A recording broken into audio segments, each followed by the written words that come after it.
Aquilo que eu falo sempre, né, que no caso é um privilégio estar aqui, porque já me sinto parte da igreja. Então, mas continua sendo um privilégio estar aqui na igreja e compartilhar com os irmãos a palavra de Deus.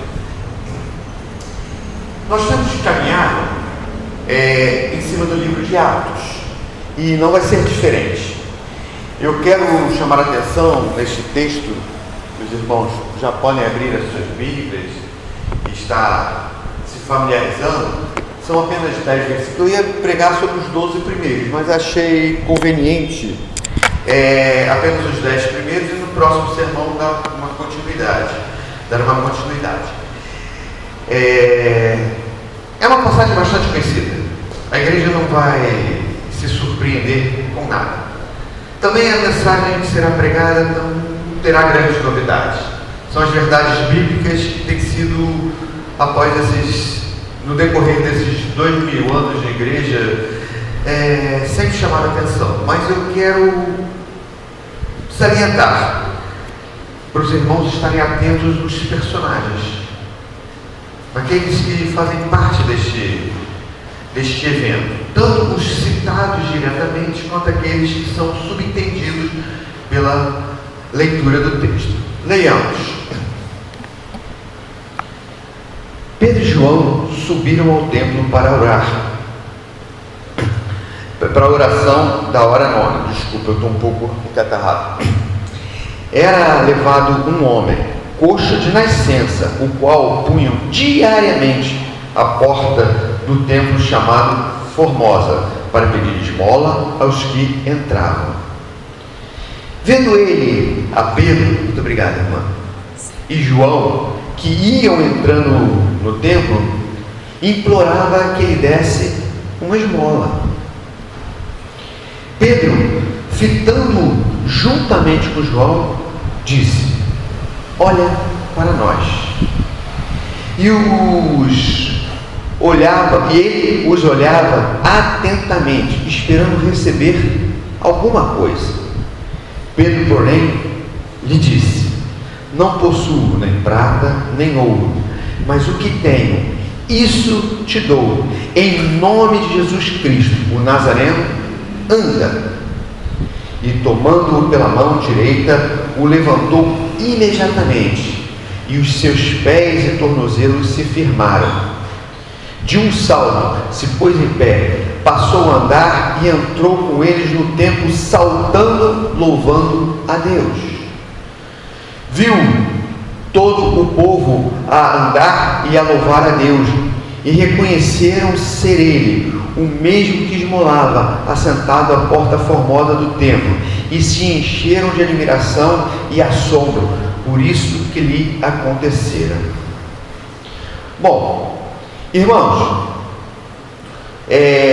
logo no primeiro versículo, nós vemos: Pedro e João subiram ao templo para a oração da hora nona. Bom, Pedro e João, eles andavam juntos. Nós vamos ver vários textos bíblicos em que é citado Pedro, João e Tiago. Em alguns vai Jesus andava Pedro, João e Tiago. E Pedro e João, eles já eram sócios numa indústria pesqueira pequena. Eles já tinham uma afinidade fora daquele momento de seguidores de Jesus. Mesmo antes disso, no seu sustento normal, na sua vida cotidiana, eles já andavam juntos, Pedro e João.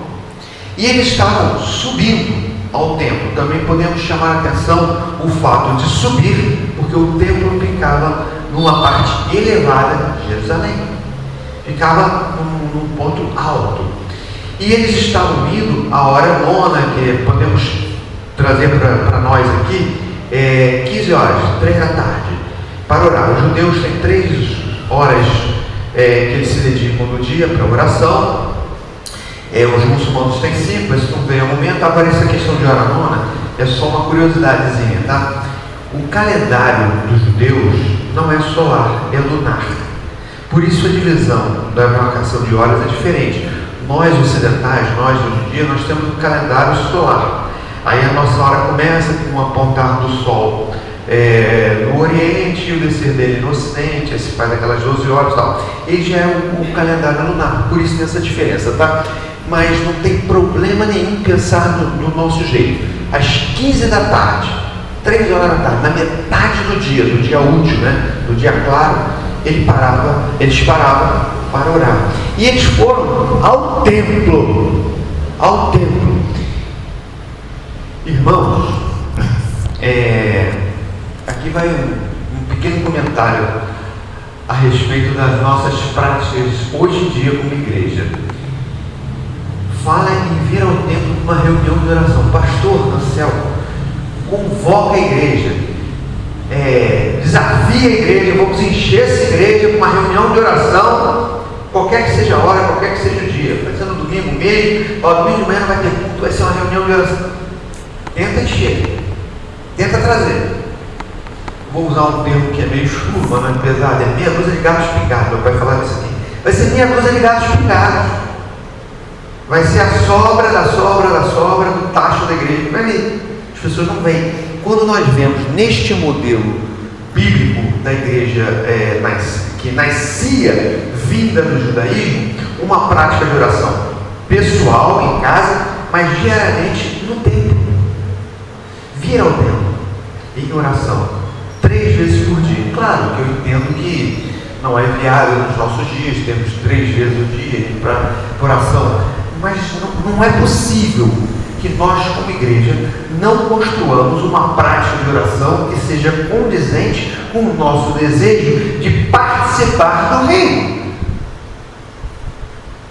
Nós queremos receber de Deus muitas coisas e não entendemos às vezes que o nosso relacionamento com Deus requer um dar para receber. Nós damos a devoção da nossa prática cultica para receber de Deus as bênçãos nas nossas vidas, que não necessariamente, e me atrevo a dizer, não a maioria das vezes são materiais, mas são aquilo que nós necessitamos, porque também nas nossas orações nós somos muito mal acostumados. Nós temos os nossos pedidos para aquilo que queremos, e Deus está disposto a dar aquilo que nós necessitamos.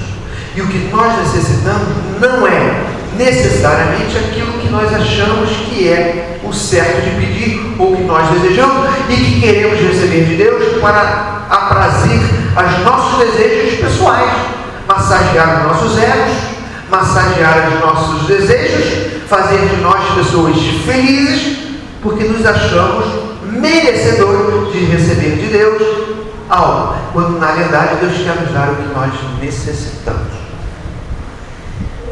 E nós vamos ver nesse texto que isso acontece até na relação humana. Versículo 2: era levado um homem coxo de nascença, o qual punha diariamente a porta do templo chamada Formosa para pedir esmola aos que entravam. Lembra que eu falei que tinha alguns personagens ocultos? Esse homem era coxo, embora eu já tenha visto pessoas pregando, chamando ele de paraplégico, paralítico, não é o que o texto diz. Há uma diferença clínica muito, muito clara, que quer ser coxo e o que é ser paralítico. O paralítico não tem movimento de perna algum, não tem capacidade nenhuma de mobilidade. O coxo tem capacidade de mobilidade reduzida, muito defeituosa, mas tem. Obviamente, ele era levado ao templo, aí as pessoas podem dizer, se ele era levado é porque não podia se locomover. E nós, logo na leitura bíblica, eu ressaltei que o templo ficava no alto. Um homem coxo, com dificuldade de locomoção, muita dificuldade, servindo um candor, era tudo atrofiado. Provavelmente usava arte, hoje em dia cabo de vassoura, muleta, mas ele usava um pau, alguma coisa para se firmar e ter uma pequena mobilidade. Ele era coxo, ele não era um paralítico, um paralisado, mas a subida dificultava. E ele encontrou, não sei quem, se um familiar, se seus pais, se seus irmãos, se vizinhos, se amigos, pessoas que o levavam, e o levavam diariamente. à porta do templo, diariamente. A porta do templo, chamada Formosa, não qualquer porta, Formosa, para pedir esmola aos que entravam. Ora, ele tinha um trabalho bastante puxado, esse coxo. Ele tinha um trabalho de esmolar todos os dias. A gente às vezes murmura, querendo cair a escala 6:1, que na verdade nunca foi 6:1, foi 5,5 por 1,5. A escala nossa ocidental é 5,5. O sábado é reduzido e tem parte do sábado e o domingo de descanso. Mas que seja 6:1 que tinha praga dele, não, era 7 dias por semana. E ele era levado ao templo certamente para poder se beneficiar de quem ia ao templo nesses 3 horários em que as pessoas iam ao templo para orar. Essas pessoas o levavam para lá. Podemos cogitar, eu vi alguns pregadores cogitando que quem o levava tinha interesse econômico de explorar. Eu não encontrei base bíblica para isso. Também não vou cogitar o motivo. Talvez fosse até um estímulo de achar que estava fazendo uma caridade ao levá-lo para ele ter o sustento e com isso ter algum favor de Deus, porque o judeu tem muito dessa questão da obra, um favor divino, que inclusive o catolicismo trouxe isso, e tem muitas religiões que praticam isso, que as boas obras trazem algum tipo de favor, umas a salvação e outras apenas melhorias, na próxima encarnação melhor, seja lá o que for. Não vou entrar nesse mérito, mas eu não encontro base na Bíblia para dizer que as pessoas o exploravam ou tinham interesse em que ele continuasse coxo na porta do templo. Mas a questão é, ele tinha pessoas, ele encontrou pessoas para o levar para a porta do templo, para que ali ele diariamente pudesse pedir esmola a quem entrasse no templo para orar. O que esse coxo queria da igreja? Esmola. A esmola não resolve a vida de ninguém. A esmola é um paliativo momentâneo, circunstancial e diminuto para algo que se perpetuará na existência daquele que necessita dessa ajuda. Mas o que o coxo queria era esmola. Ele se satisfazia em ter um pequeno afago das suas necessidades materiais, da esmola que recebia, e sabia que isso não resolvia o problema dele e que ele teria que diariamente buscar essa esmola para ter seu alimento, para ter seu sustento, para ter a sua subsistência de alguma forma atendida. A porta que ele estava é um paradoxo até a expressão da sua linguagem, chamada Porta Formosa. Aí tem aquelas explicações que a gente pode dar, mas fica um pouco de preciosismo se me aprofundar, mas uma breve explicação. Era formosa porque ela era feita de bronze corinto, ela era polida, extremamente brilhosa, e no cair da tarde o sol refletia naquela porta, ela ficava luminosa e era famosa. Ela era linda, era um espetáculo. Era uma porta que precisava de 20 pessoas para abrir e para fechar. Tinha todo esse esquema. Não vou ficar muito nisso, que é preciosismo. Mas por isso que ela era formosa. E é interessante esse paradoxo, porque ela era formosa, ela era bela, ela era suntuosa, imponente, pesada, mas o que estava na frente dela era um coxo mendigando. Se fosse hoje em dia, uma porta dessa toda iluminada, toda luminosa, brilhosa, seria um ponto turístico. Todo mundo aqui que tem esse celularzinho, vou fazer uma selfie. Aí virava para as costas. O problema é o mendigo, mas hoje em dia não tem problema. Fala para IA, tira o mendigo, que eu quero a porta bonita, apaga ele. Aí apaga porque a gente não quer olhar aquilo que não é belo nas nossas lembranças. Mas ele ia diariamente buscar o atendimento até mesmo das pessoas que podiam dar esmola por dar, mas não queriam ele na sua vida e nem sequer se preocupavam em saber se havia alguma coisa que podiam fazer para atendê-lo de uma maneira melhor. Esse coxo, vendo a Pedro e João que ia entrar no templo, implorava que lhe desse esmola. Isso aqui todo pastor que prega nesse texto fala. Via Pedro e João entrando no templo, e que provavelmente até mesmo Jesus já tinha passado por aquele coxo, por aquela pessoa na porta do templo várias vezes. Ele diz que ele estava há mais de 40 anos, e há muito tempo ele estava ali, que ele já tinha mais de 40 anos, já nasceu coxo, há muito tempo estava ali, porque ele é conhecido, nós já lemos o texto todo, todo mundo conhecia, é ele mesmo, aquele que fica na porta a pedir esmola. Então ele era conhecido, provavelmente Jesus já havia passado por ele. Pedro e João já deviam ter passado por ele. E pode começar a nos confrontar internamente em saber por que ele continuava coxo, estando diante da possibilidade, entre aspas, a iminência de ser curado na presença de Jesus e dos apóstolos.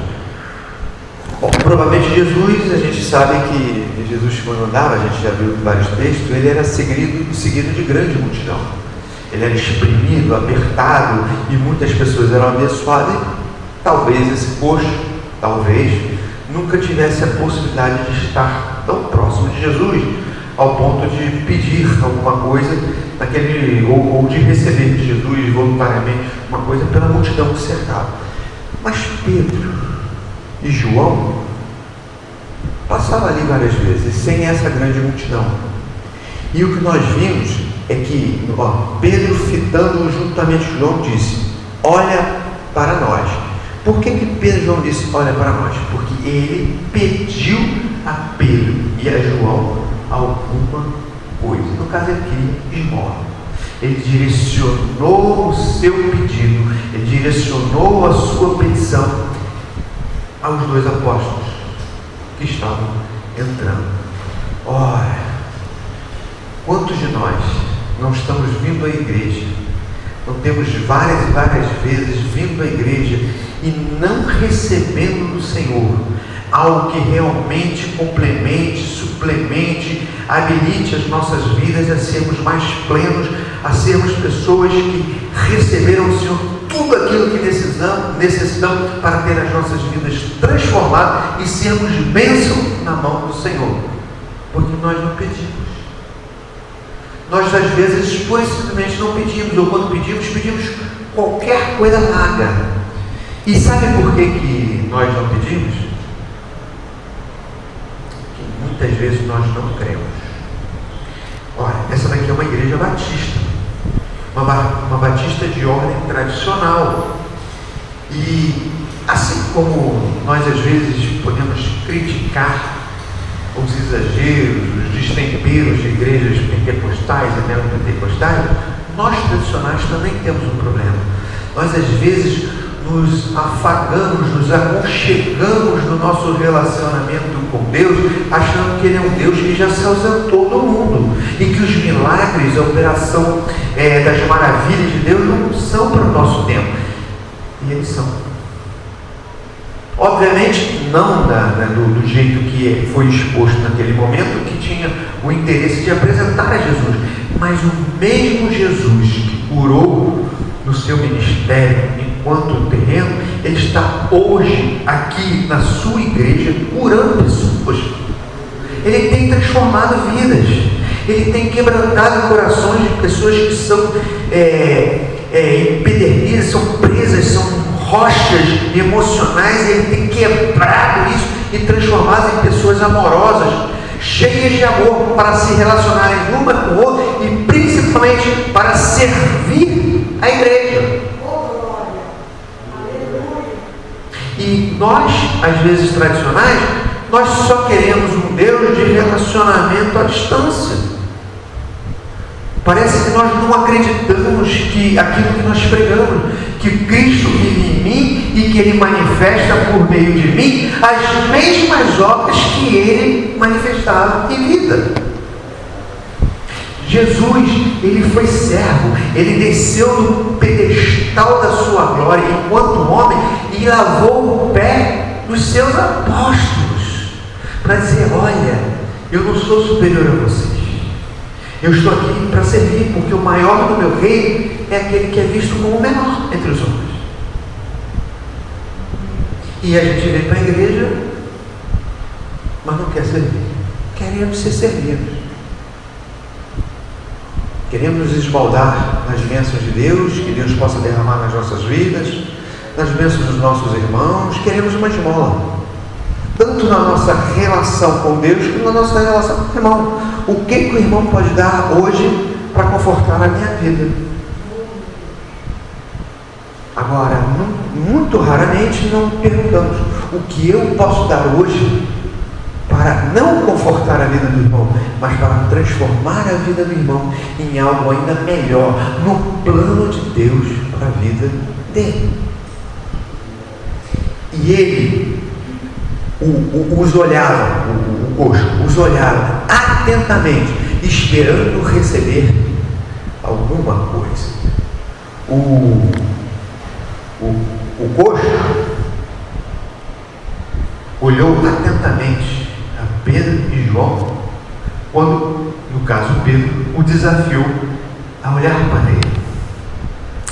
E ele atendeu aquela hora, fitou, olhou, ficou atento aos dois, esperando receber alguma coisa.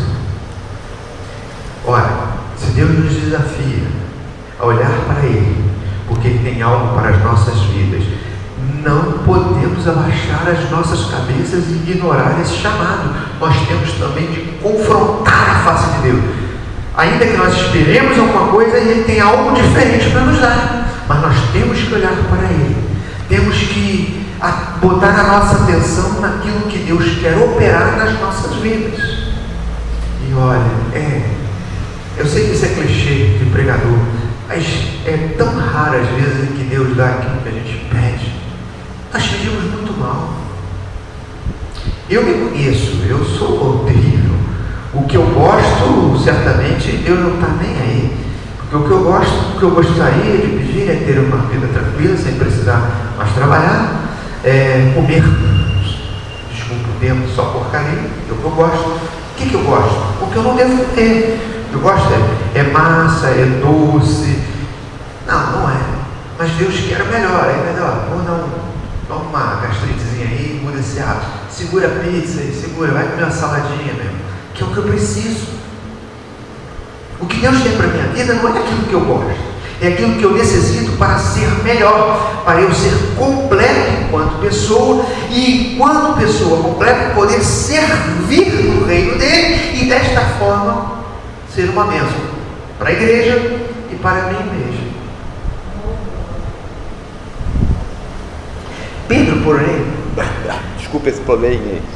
Pedro, porém, lhe disse: não possuo nem prata, nem ouro, mas o que eu tenho, isso eu te dou, em nome de Jesus Cristo o Nazareno. Anda. Olha, deve ter sido frustrante esse momento para o coxo, porque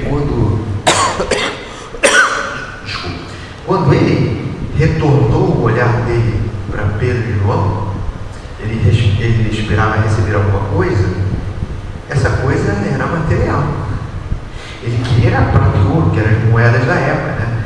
A prata mais comum e muito assim, o ouro, maiores valores. Mas o que ele queria era a prata e ouro. O que ele queria era valor. Era valor econômico, era algo que pudesse dar a ele a condição de ter o seu sustento para aquele dia. Deve ter sido frustrante, olha, eu não tenho nem prata nem ouro, mas o que eu tenho eu te dou. E ele não entendeu nada. Nesse momento ele não entendeu o que este homem, no caso, você repara que era Pedro e João junto, mas só quem fala é aquele mais atiradinho, né? Que é Pedro. Pedro é um atiradinho. Pedro é aquele, vou resolver na hora, tá, né? É um atiradinho. Aí não, aí ele que responde: o que eu tenho eu te dou. E mandou que ele se levantasse e andasse, mas em nome de Jesus Cristo, o cara manda andar, em nome de Jesus Cristo, o Nazareno. Anda. Foi direto. E esse anda, a capacidade de andar, não era um paliativo para aquele momento. Era pegar uma vida de alguém que nunca teve autonomia de se locomover sozinho, em qualquer tipo de terreno, passar por obstáculos, transformar a vida dele em algo produtivo no trabalho, acompanhar os seus familiares, buscar diariamente relacionamento com outras pessoas e não ser marginalizado pela sociedade como aquele que precisava ficar à porta do templo mendigando, e transformá-lo em um membro ativo e produtivo da sociedade. O que ele está propondo no Anda é: eu vou mudar a sua realidade. Nunca mais você virá mendigar na porta do templo. Ele tinha a solução: anda. Mas o que nós vemos no texto é que nada aconteceu ainda. E vem o versículo 7. Abra sua Bíblia, olha, versículo 7. Esse aqui é o ponto, é o clímax, é o ponto-chave do texto. E tomando-o pela mão direita, o levantou. Imediatamente os seus pés e tornozelo se firmaram. E tomando-o pela mão direita, o levantou. Ora, mas nós podemos profetizar na vida de todo mundo, como eu vejo. Pessoas passam por aquela porta, ano após ano, e buscam, geralmente, de esmola, de uma migalha de Deus, uma solução para aquele seu problema que está o amargurando. Muitos recebem e não voltam, outros recebem, voltam, mas continuam querendo esmola, migalhas. E elas muitas vezes continuam nessa situação porque não sabem como se relacionar com a igreja e com Deus. Daí a necessidade do discipulado, de alguém que esteja sempre atento àqueles que passam pela porta e observar as angústias, as amarguras, as dores, os anseios de quem passou por aí. E precisamos chegar e com a nossa mão direita tomá-lo pela mão, levantá-los enquanto pessoas, para que eles possam andar na fé, que eles irão abraçar ao receber a palavra. Em nome de Jesus Cristo Nazareno, anda, deixe de mendigar, venha ser parte desta família, venha ser parte do reino, venha congregar conosco e entender que o nosso relacionamento aqui dentro é muito mais do que um relacionamento entre amigos. Igreja não é clube social, igreja não é clube esportivo, porque nós torcemos, porque esta tem que vencer, tem que ter mais, tem que ter. Não, igreja é um convívio entre amigos, nem Pedro e João, que andam juntos, que tem uma história que está sendo construída, porque o seu relacionamento é algo de dependência emocional, e entender que eu sou uma bênção para a vida dele, ele é uma bênção para mim, e eu posso estender a mão para aqueles que ainda não conhecem isso e puxá-los para essa realidade, transformando a vida de costas espirituais, costas emocionais, costas relacionais em pessoas saudáveis. Tomando pela mão, precisa tomar pela mão. Amigos, irmãos, amados, não faz sentido como igreja chamarmos pessoas, trazermos pessoas ou recebermos pessoas que passaram na porta e entraram, se não tivermos dispostos a estender a mão e trazê-los para perto de nós e darmos aquilo que nós temos. Porque se nós não fazemos isso, é porque nós não temos este relacionamento de intimidade e amizade que Jesus tinha com Pedro, João, Tiago. Pedro tinha com um outro, e que nós como irmãos temos que ter como família de Deus, porque nós só damos aquilo que temos. Versículo 8: de um salto se pôs em pé, passando a andar, e entrou com eles no templo, saltando e louvando a Deus. Irmãos, eu me atrevo a dizer, porque era a lei judaica, esse homem nunca tinha entrado no templo. Sabe por quê? Porque ele era coxo de nascença. E coxo de nascença era visto como alguém que era amaldiçoado ou por pecado pessoal ou dos seus pais. E como pecador, ele não podia entrar no templo, nem no pátio do templo. Aquele homem nunca tinha tido a oportunidade de entrar no templo. E a primeira coisa que ele fez, ao receber a graça de Jesus o Nazareno na vida dele, que o tirou da mendicância e o colocou na plenitude existencial de ser humano, foi ir ao templo, pulando, saltando e louvando a Deus. E quantas vezes nós recebemos de Deus uma graça grandiosa, um livramento maravilhoso, uma bênção que nós desejávamos na nossa alma, até mesmo nós nem acreditávamos que pudéssemos receber, e não vimos ao templo para adorar e louvar a Deus, para engrandecer e agradecer. Senhor Deus, eu reconheço que a sua mão agiu na minha vida para transformar essa situação. E transformou a vida dele. Ele era um coxo que nunca entrou no templo, passou a ser alguém que pulava, saltava e foi ao templo louvando a Deus. Era outra vida. Não sei o nome dele, mas seja qual for o nome que ele tivesse, se vamos dizer que fosse o meu nome, Ricardo, não era mais o mesmo Ricardo. Era outro. Era o Ricardo que não mais costeava e precisava ser levado a lugares altos, amparado pelos outros, porque ele subia, ele ia às alturas de Deus, em saltos, em glórias e exaltação a Deus, porque Deus já havia operado na vida dele. Ninguém o erguia como pessoa. Ele mesmo saltava e dizia: bendito seja o nome de Deus, que na figura de Jesus Cristo, o Nazareno, restabeleceu a minha vida. E de um salto se pôs em pé, passou a andar e entrou com ele no templo, saltando, louvando a Deus. Versículo 9: viu todo o povo a andar e a louvar a Deus. Viu? Não foi um ou dois, foi todo o povo. O papel de quem recebe de Deus a resposta às suas orações, ou mesmo uma bênção que não foi objeto da sua oração, mas que reconhece que foi o agir de Deus na sua vida, é dizer com sua vida que foi Deus quem operou. Para quem?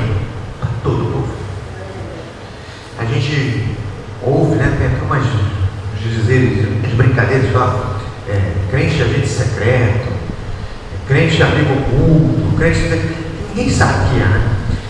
Olha, fiquei 40 anos trabalhando com aquele se aposentou, nunca soube que ele era crente, nunca soube que ele era pastor, nunca soube que ele era crente. Então tem alguma coisa de errado.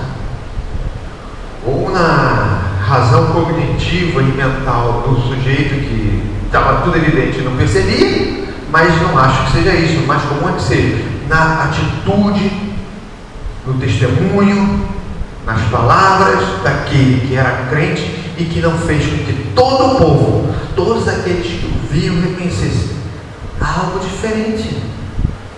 Eu quero saber o que tem na sua vida. Alguma coisa brilha no seu rosto. Você não se mistura com a imundície do trabalho. Você é diferente. E, finalmente, o versículo 10. E reconheceram ser ele o mesmo que esmolava, assentado à porta formosa do templo, e se encheram de admiração e assombro por isso que lhe aconteceu. Todo mundo reconheceu. Esse era aquele que estava lá fora, que não tinha a menor condição de andar e saltar, ele se locomovia com dificuldade, mas agora ele salva, pula e exalta ao Deus Altíssimo. Todos reconheceram o que aconteceu na vida dele, não só fisicamente, mas nas declarações dele, exaltando a Deus. A nossa vida como crente tem que ser a nossa expressão de adoração a Deus pelas nossas falas, mas principalmente pela transformação que Jesus realizou na nossa vida, destruindo o império do pecado, a autoridade de Satanás sobre nós e instituindo a glória e majestade da santidade de Jesus nas nossas vidas. Esse é o ato. Agora vamos para as lições da pregação de hoje.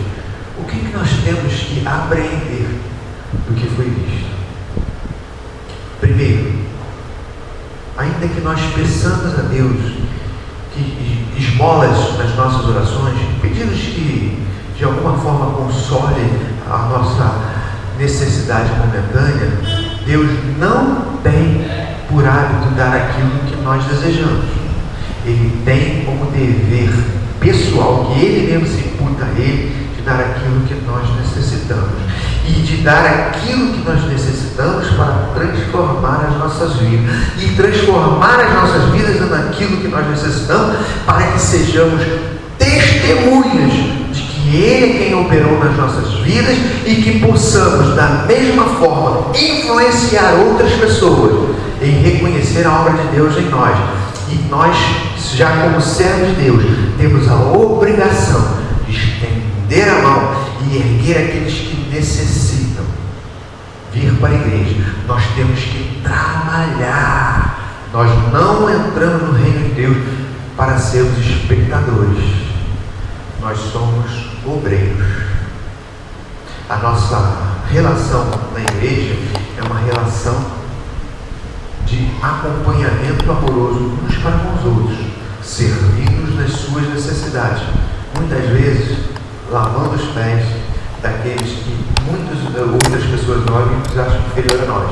É nós servirmos da melhor maneira possível para que as pessoas reconheçam em nós o amor de Jesus. Amém, igreja? Vamos orar então para encerrar esta mensagem.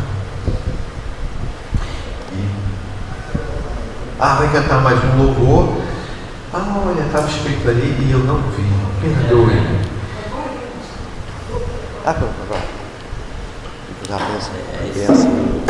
Orar. Por favor, né?